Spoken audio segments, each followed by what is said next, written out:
everyone, my name is Wing, and for now we produce our first ever MLATI YouTube channel series, and today we have Claire from Manchester. Hi. How are you today? I'm fine, thanks for asking.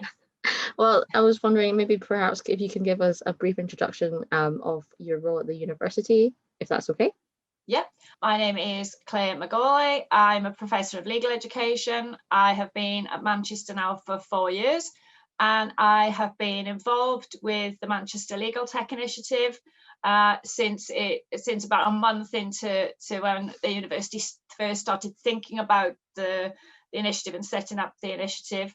And I have been redesigning the law school curriculum and integrating legal tech into that. I'm no longer involved in the latter part of the curriculum development, but I saw through the first stages of it. So, well, actually, it's quite interesting that you mentioned this. So one of the questions I want to ask you is, how does the rise of legal tech mean, or what does it mean for law students, especially coming from a law background myself?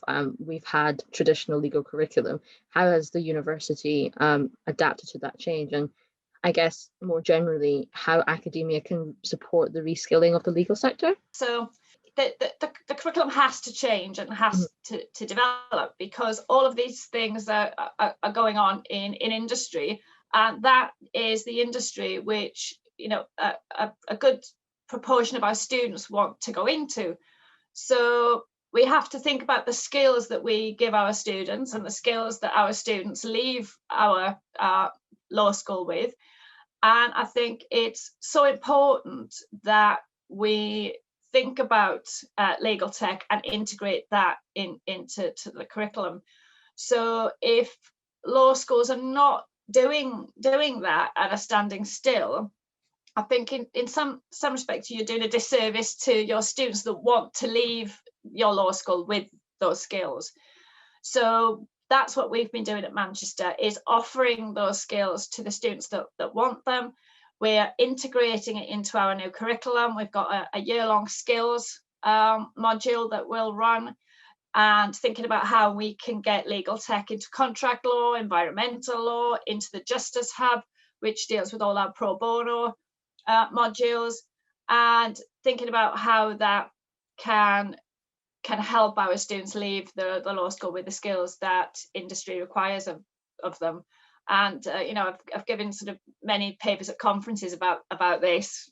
So yeah, it's what do we need to do to upskill our students, and that is what we really need to do, and that's how academia can support this and support our students going off into the jobs market.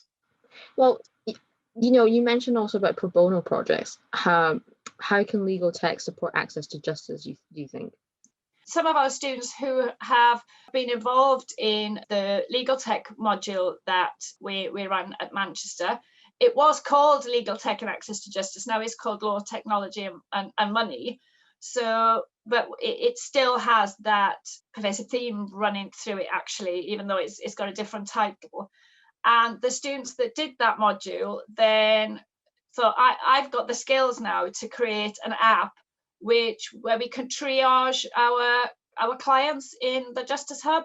So people wanting to book appointments, particularly when the students were on vacation, could go on to the app and then triage themselves and signpost themselves as well if we were closed at the legal clinic. So the students were already thinking about, well, okay, how can I use this for the greater good, if you like. And we're looking in the Innocence Project work that we do about how the artificial intelligence can help us case manage much more efficiently, and also looking at how perhaps we can work with external agencies to look at disclosure, which is a big topic in the criminal justice system. So it cuts across lots of things that we do in the Justice Hub. And we're constantly thinking about how it can be integrated, and we're just at the start of this, really. It's quite exciting, and the students themselves are the ones that come up with all these ideas and are dragging us all into modernizing the things that we do and thinking differently and creatively. Yeah, well, it seems to be that there is a lot of students who are interested in legal tech. But for those who don't, or maybe not aware of legal tech, do you think that there maybe are some misconceptions around the use of legal tech generally? Yeah, I think there are a few misconceptions. I'll give you my top three. First one would be, why do I need to do this? Why do I need to have Yeah, these skills? It's boring. I think it will be boring. I'm not a techie. I didn't do A-level maths, or I can't code. And these are all the things where I think are misconceptions. You don't need to code, and the legal profession keeps telling us this. We yeah, don't need the students to code. We've got other people to do that, so you don't need to code. It's for everyone. If you're thinking of going into the legal profession, it will be for you. Well, it has to be for you, because it will be part of the work that you do in the future. And also, it's not boring in the slightest. I'm into legal education, so this is my involvement in this, but I'm constantly fascinated, and it's so interesting. So it's not what you think it's going to be. So that's my biggest myth buster and misconception, I think, really. So yeah. I can confirm, even in my current role as a legal technologist, it's very, very different to the traditional legal yeah, curriculum. Well, I guess moving absolutely. forward, and for our final question, how would you encourage students or graduates or any candidates to get into this career path? And I suppose also, why should they consider this alternative path? Yeah, so myself and my colleague John Haskell, we've been giving lectures to our first year cohorts, going into contract law, talking about legal tech and artificial intelligence, and how it fits into other modules that they might go on to do, optional modules a bit later on. And also we have a relationship with Psych, and some of our undergraduates work for Psych as undergraduates, so it's their part-time job. So they're recruited from our undergraduate students, and we have 16 students actually now working for Psych post-graduation as trainee legal engineers.